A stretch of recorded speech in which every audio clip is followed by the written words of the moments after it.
out and date. You know, it's a numbers game. It's never a numbers game. I hate that advice.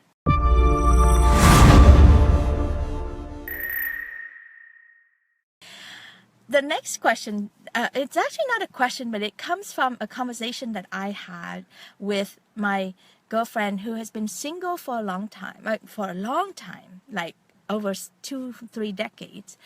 And she has been like tiptoeing and venturing out there to wanting to date again. But she's been very afraid. Anyway, so she took this personal growth program from somewhere, I don't know where, but they made her go out and date, do online dating and just do it.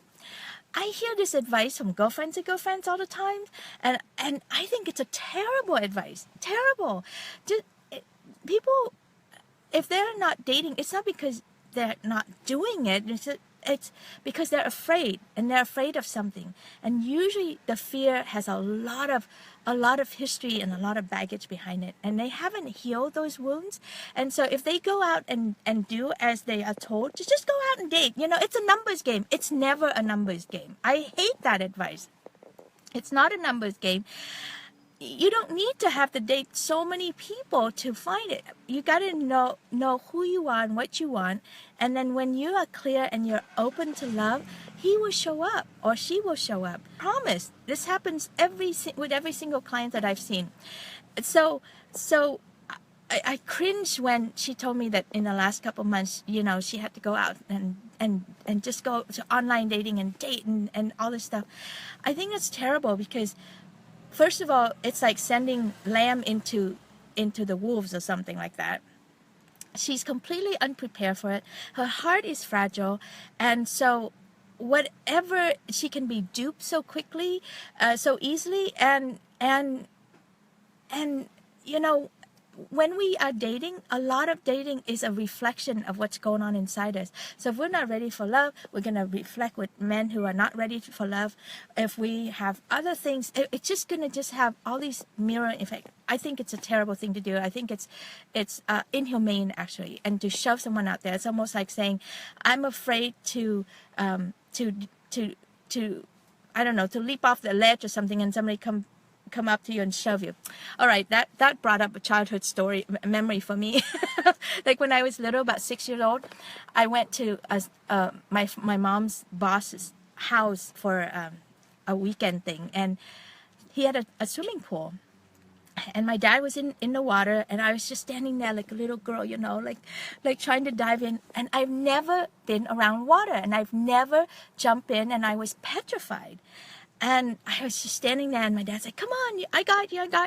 And everyone's like, go jump, you'll be fine, right? Just like, oh, go online dating, you'll be fine. So my mother walked behind me and just shoved me in. And as I flew through the air, I thought to myself, that was the very first time I thought, I cannot trust this woman.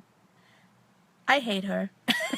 And I don't think I ever really ever get over that. I have forgiven her. It doesn't run me anymore, but I think it does damage when we shove people into dating or into anything that they're not ready for. I think we need to support them. We need to help them understand what's going on underneath that has them be fearful of men, of dating, of putting themselves out there.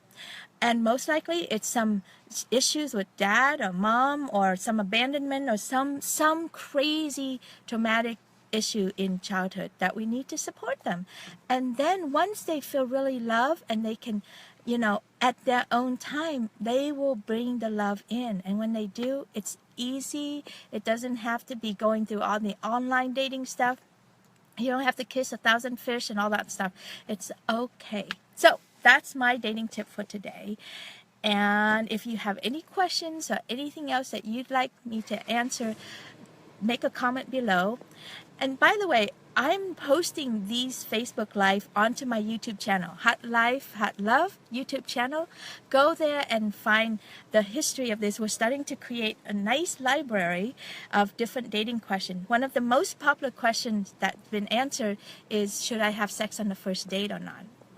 So check that out. And while you're there, please subscribe and like. And if you really like what I have to say, please share. I'd love for you to share on Facebook, on YouTube, wherever that your peeps hang out. So appreciate that. And if you want some more, and if you are really, ready and wanted to look at love and how to rebuild your love life, come to my 2-day live event. It's coming up at the end of April and another one in August. So let me know and we'll sign you up. It's a great 2-day event that's going to help you create the love that you want. I promise you. This stuff works. So I look forward to seeing you there. So make a comment and send me a question. Have a great night. Bye.